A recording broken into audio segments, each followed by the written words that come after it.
tal? ¿Cómo están? Bienvenidos al programa. No voy a hablar de fútbol. Ya bastante he tenido el día de hoy con el Twitter, con los comentarios que he estado haciendo. Algunos muy divertidos, por supuesto, que han sido incluso aplaudidos por mis seguidores, los que están ahí pendientes de lo que escribo en mi cuenta, @JulianaOxenford. Y otros, por supuesto, criticados, sobre todo aquellos piconazos que no quieren ver la realidad. Yo lo que decía es, dejemos de soñar, dejemos de decir que sí, que vamos a llegar, que falta poquito, porque estamos malazo, no vamos a llegar a ningún lugar. Con esta selección no pasa absolutamente nada. Y la prueba de ello ha sido lo que ha sucedido el día de hoy, que nos hemos enfrentado frente nada menos que a Paraguay, un equipo que también estaba en nada. Todo el mundo le ganaba a Paraguay, pero vamos nosotros y perdemos. No voy a hablar nada más, porque hay cosas en realidad mucho más trascendentales para comentar hoy en el programa. Tengo que decirles antes que en un rato más voy a conversar con la congresista Carla Schaffer. Ella es presidenta de la Comisión de Salud. ¿Sabían ustedes que hoy mismo hay 6.000 peruanos que están esperando un órgano para seguir viviendo? ¿Cómo estamos en el tema de donación de órganos?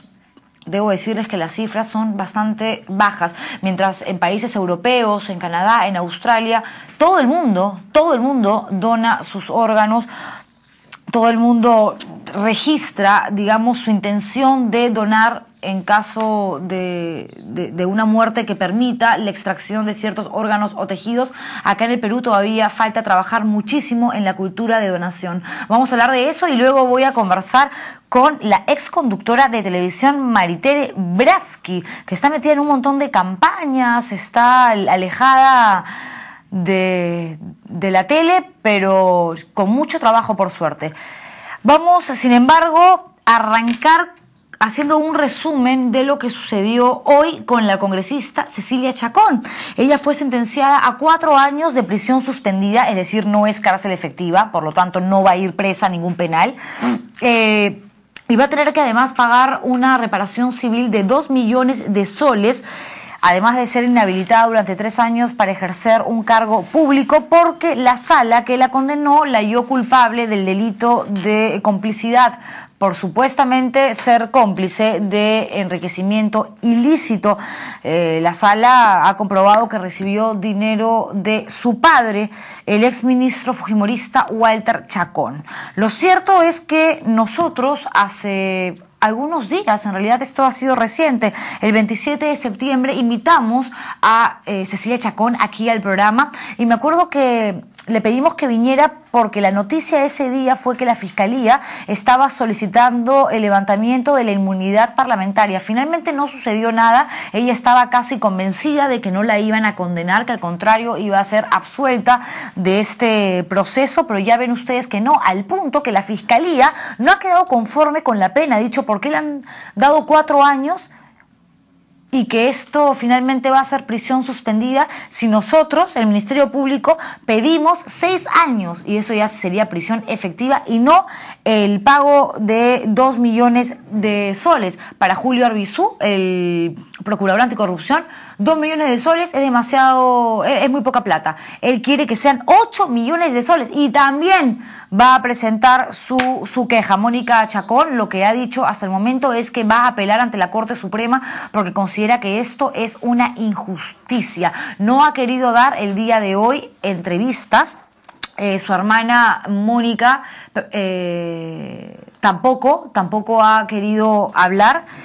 Él es Martín Salas, el hombre que están viendo en pantalla es Martín Salas, el fiscal que está pidiendo 6 años. A ver si lo sacan porque ya no voy a hablar más de él. Y está hace 15 minutos ahí, creo.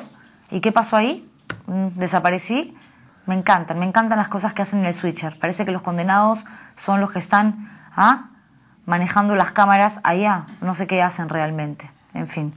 Vamos con lo que pasó el 27 de septiembre, señores, cuando la congresista Cecilia Chacón estuvo aquí en el programa y justamente respondió a las preguntas que nosotros le hicimos relacionadas, por supuesto, a este tema. Bueno, en realidad yo quiero recordar que este es un tema, es un juicio que se le inicia a mi padre. donde él supuestamente tendría un enriquecimiento ilícito. El Tribunal Constitucional, después de haberlo tenido el Poder Judicial 7 años privado de su libertad sin sentencia, determinó que se habían violado sus derechos fundamentales y que la sala había perdido total credibilidad para emitir una sentencia. Por lo tanto, no hay autor del supuesto delito, y no solo no hay autor, sino no hay delito. Sin embargo, ahora se trata de juzgarme como supuesta cómplice secundaria de un supuesto delito que no existe y de un supuesto autor que tampoco existe. Lo que la Fiscalía no logra, digamos, entender es de dónde sacó usted tanto dinero siendo mesera en Estados Unidos. Es que eso es totalmente falso, ¿no? Los documentos que nosotros hemos presentado, que además son documentos americanos, porque hay préstamos de bancos de Estados Unidos, hay los income tax de mi ex esposo, de los 7 años que él vivió en Estados Unidos, que está totalmente documentado, y obviamente también del ingreso que yo tuve, y con lo que son los egresos que hemos tenido, pues comprueban fehacientemente y a través de documentos que no hay un desbalance patrimonial. Pero acá lo que yo quiero señalar no solamente es que no hay un desbalance patrimonial, sino que además a mí no me están juzgando por un desbalance patrimonial. No, le están juzgando por supuesto enriquecimiento ilícito, me están por haber sido cómplice de su papá. Así es, me están juzgando por un supuesto enriquecimiento ilícito sin haber sido funcionario del Estado. Yo no he sido funcionaria del Estado ni nadie en mi familia, y es un delito que claramente se establece para funcionarios públicos, por un lado. Y por otro lado, si hubiese un supuesto desbalance que no existe, pero poniéndonos en el supuesto negado que yo tuviera un desbalance, el cual, insisto, no existe porque lo hemos demostrado con documentos, tendrían que probar que mi padre fue el que me entregó, el que me dio bienes, etcétera. Pero no solamente eso, sino que mi padre no solo está fuera del proceso. Entonces él, que es el supuesto autor, no existe. Y el supuesto delito que él habría cometido tampoco, porque el Tribunal Constitucional lo sacó del juicio justamente porque se habían violado sus derechos fundamentales. Ok, en todo caso, de repente el error de la Fiscalía no fue crear un nuevo proceso, presentar una denuncia aparte al momento en que deciden pues no sentenciar a su padre porque no encontraron pruebas, porque si bien a usted no la pueden acusar por desbalance patrimonial, porque efectivamente no era una funcionaria pública, no tenía un puesto, menos de cómplice secundario. Okay. Lo que está diciendo la Fiscalía es que usted se benefició con dinero que habría robado su papá. Claro. La acusación va por ahí, no de manera independiente, por eso es un solo juicio. Lo cual es totalmente falso, y yo he comprobado con documentos fehacientes que he tenido los ingresos para poder haber realizado los egresos. Sin embargo, lo que la Fiscalía no ha hecho es entregar un solo documento donde ese supuesto enriquecimiento ilícito existe. Ellos simplemente se basan en supuestos y en el argumento de que mi padre se enriqueció y por lo tanto nosotros somos sus cómplices, lo cual está totalmente fuera de lugar, tomando en cuenta que mi padre no es autor del delito y no solamente eso, sino peor aún, no ha cometido delito ante el Poder Judicial y el Tribunal Constitucional así lo ha determinado. Entonces, ¿por qué el Ministerio Público insiste que entre los años 1992 y 2000, es decir, 8 años, usted logró recaudar la fortuna de $976.000? Totalmente falso. Yo no sé de dónde sale. Eso es lo que yo quisiera saber. No tengo idea de dónde sacan ese monto. Es un dinero que yo jamás he tenido, mis propiedades no suman ni siquiera la cuarta parte de lo que ellos dicen, y me encantaría saber de dónde sacan esas cifras. Es justamente ese el cuestionamiento que nosotros hacemos. Más allá del tema técnico-legal, ellos no han comprobado de ninguna manera, ni mediante documentos, ni ante ninguna prueba, de que exista un desbalance patrimonial, y menos aún de existir que eso es fruto de un enriquecimiento de mi padre. Y si usted, digamos, después de 13 años, no lo han podido lograr. Congresista, pero si usted, así como, digamos, responde con esta certeza, con esta seguridad a las preguntas que yo le hago, y me imagino que lo mismo ha hecho frente a las autoridades que le están investigando, entonces, ¿por qué esta acusación continúa y son 13 años ya que lleva este proceso? ¿Por qué? Así es. Yo es lo que quisiera saber.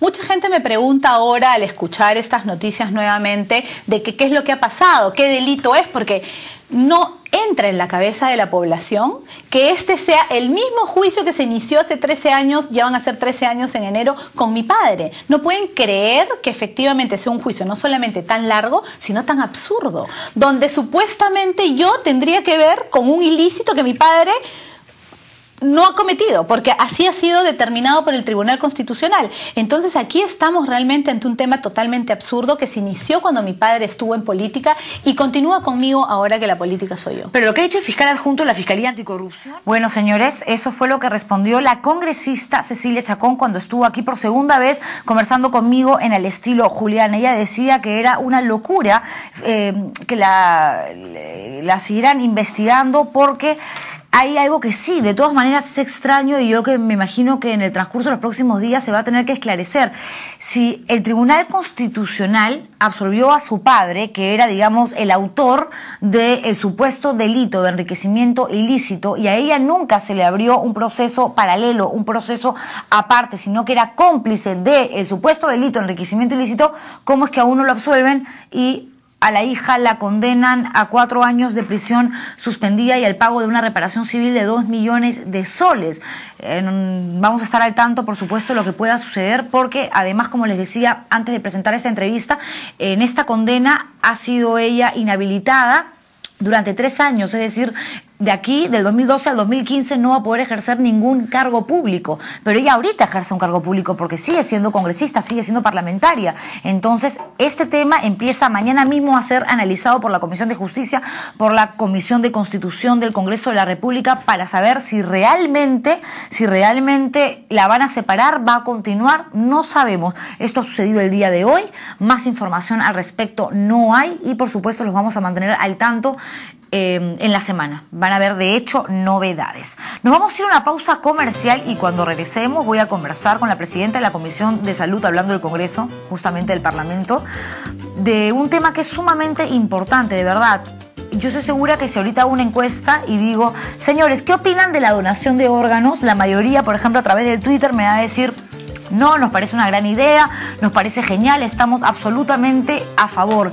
Pero a la hora de la hora, cuando tienen que ir a cambiar el DNI, por ejemplo, y les preguntan, ¿quieren donar o no cuando mueran? ¿Qué ponen? Muchos ponen no. Y ahí hay una cuestión cultural, hay una cuestión a veces de ignorancia, hay una cuestión religiosa. Y mientras todo esto sucede y mientras hay 6.000 peruanos hoy en día que esperan urgente un órgano para salvar sus vidas, todos los días en el Perú una persona muere porque le falta un órgano sano. ¿Se imaginan si todos donáramos la cantidad de vidas que podríamos salvar? Realmente es un acto de amor, un acto de altruismo que todos deberíamos aceptar y reconocer como tal para el día que dejemos este mundo, señores. Me voy a una pausa comercial entonces, pero no sin antes recordarles que se pueden sumar a la carrera Nextel de 10 kilómetros. ¿Cómo? Metiéndose a la página web, que es www.nextel10k.com. Es el 25 de noviembre. No se olviden. Vamos a una pausa y regresamos.